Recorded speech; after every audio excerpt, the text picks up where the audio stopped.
Farba puisse recouvrer la paix pour la liberté. La dynamique politique de la diaspora, c'est toujours ressentie au niveau du Sénégal. Le président Abdoulaye Wade disait que qui gagne la diaspora gagne le Sénégal et qui perd la diaspora perd le Sénégal. Moi, très honnêtement, je suis paradoxalement embêté parce que je n'attendais rien du président et du premier ministre de la République du Sénégal, Ousmane Sonko. Je ne devais même pas manifester pour un, je n'ai pas voté pour lui. Deux, je ne croyais pas en son programme. Trois, je savais qu'il ne pourrait être qu'ainsi. Mais en même temps, je suis un citoyen. L'injustice me révolte et me révulse. Je ne pouvais pas me taire. Ce que nous attendons de la diaspora, ce sont des faits.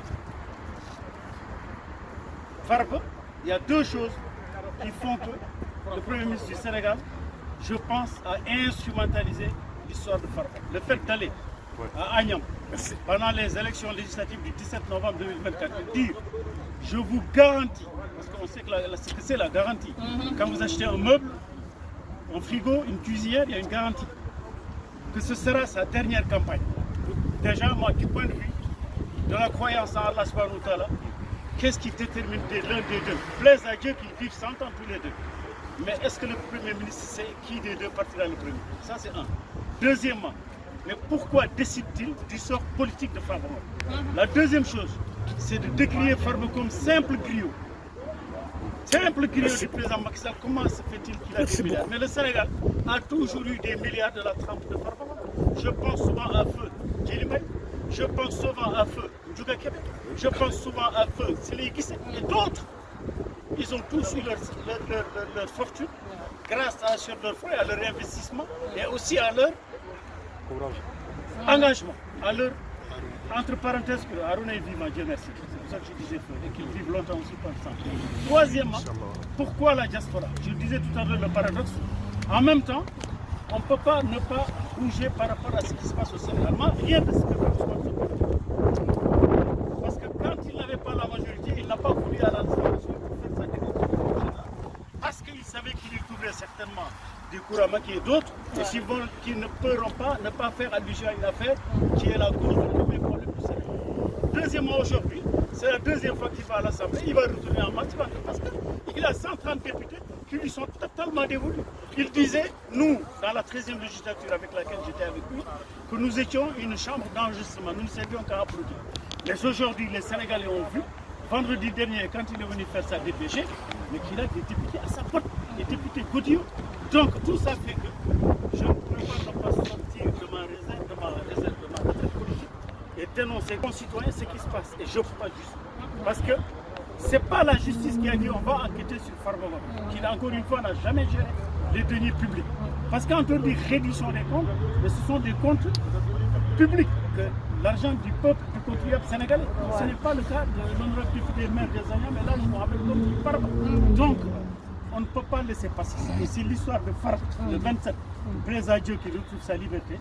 S'il en est autrement, nous ne pourrons pas rester tranquilles. Mais sans casser, sans brûler, sans menacer, sans vilipender, sans agresser, mais démocratiquement, républicainement et sénégalaisement. Voilà. Vous êtes un classique du parti, en tout cas dans la diaspora. Ben, si on veut dire la vérité, c'est que les militants de l'APR ne se mobilisent pas fortement pour soutenir Farba. Pour vous, qu'est-ce qu'il explique? Le combat de Farba va au-delà de l'APR, certes, c'est vrai. En plus, il égard à tout ce qu'il a fait pour l'APR, parce que comme qui dit Farba dit APR, qui dit le président Macky Sall dit Farba. C'est vrai, mais on a vu des Sénégalais lambda qui n'ont aucune appartenance politique se mobiliser justement par rapport à ce qu'ils considèrent comme une injustice portée sur la personne de Farba. Parce qu'encore une fois, c'est vrai que le président Ousmane Sonko, président du passé, le premier ministre du Sénégal, parce que nous restons républicains et respectueux, il est le premier ministre du Sénégal, il est le maire de Ziguinchor élu, il a été député élu, respect à toutes ses fonctions. Mais il cherche à décimer l'APR en s'en prenant au baobab et en coupant les racines de ce baobab. Mais nous n'allons pas regarder. Deuxième chose qui s'est passée vendredi avec Abdou Karim Sall, le député, ministre, DG. Encore une fois, mes chers compatriotes, on ne peut pas ne pas s'en indigner. Un premier ministre ne menace pas. Abdou Karim Sall a été élu comme député au plus fort reste, ça veut dire qu'il a une légitimité populaire. Il a été élu en janvier 2002 maire de Mbao, alors qu'il est de Orkodjere. Ça prouve encore une légitimité populaire. Mais donc si vous dites à cette personne-là, attention, vous devrez raser les murs, Pourquoi il rase les murs? Moi, je suis de la peine, je ne rase pas les murs. La tête haute, parce que j'ai soutenu un président de la République qui a fait changer le visage du Sénégal, dont tous les Sénégalais profitent. Le BRT, c'est comme le passeport, tous les Sénégalais le prennent. Le tram, c'est comme le passeport, tous les Sénégalais le prennent. Les routes, l'électricité, les hôpitaux, l'éducation, les bourses familiales, les autoponts, les bourses familiales qu'ils ont arrêtées depuis mars 2024, mes chers amis. Donc, tout cela fait que la diaspora doit se remobiliser au-delà de l'Alliance pour la République, mais tous les démocrates épris de justice, de bon sens pour dire, Monsieur le Premier ministre du Sénégal, laissez faire votre travail. Maintenant, ceux qui lui disent, va travailler, vraiment, c'est pas mon goût. C'est lui qui sait ce qu'il a à faire.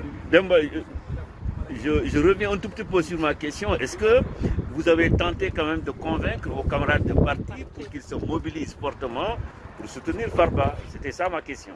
Vous savez, il y a des...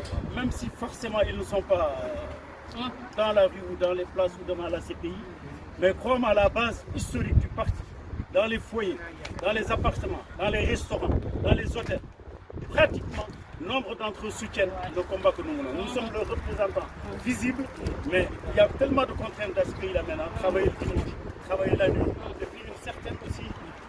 C'est vrai, un peu de démobilisation depuis que le président Macky Sall est en retrait. Mais croyez-moi, petit à petit, mon cher, les choses vont revenir. Ils ne sont pas là, mais nous sommes là pour. Et la prochaine étape, excuse-moi. Absolument, nous prévoyons, avant le 27, de faire une action pour sensibiliser l'opinion. Avant le 27, nous sommes en train de voir les formes. Soit une conférence de presse, soit un rassemblement. Mais avant le 27, Inch'Allah, nous ferons quelque chose. Et je tenais à remercier les camarades de Hollande, de Suisse, de Belgique, évidemment de France qui sont venus en nombre. Et Inch'Allah, il y aura du boulot. Parce que la démocratie, c'est cela. C'est s'opposer quand quelque chose ne va pas. Mais il faut faire comprendre encore une fois au Premier ministre du Sénégal. Et en plus, le paradoxe, mon cher ami, c'est qu'avant, quand il y avait le président Macky Sall, même si un Sérère battait sa femme, on disait c'est la faute de Macky Sall. Mais aujourd'hui, on a un président dont personne ne parle. On le prend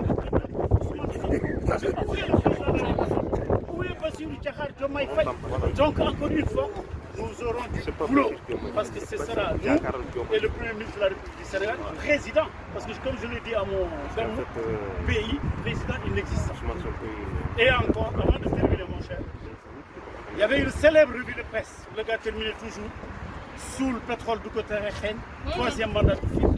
Monsieur le Premier ministre, les membres du Conseil économique, social et environnemental et du Haut Conseil des collectivités territoriales nommés par décret présidentiel du président Macky Sall, vous avez dissous ces deux institutions. De août 2024 à février 2025, vous nous devez nos salaires puisque le budget a été voté en 2023.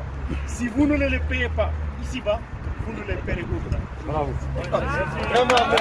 Merci beaucoup. Merci.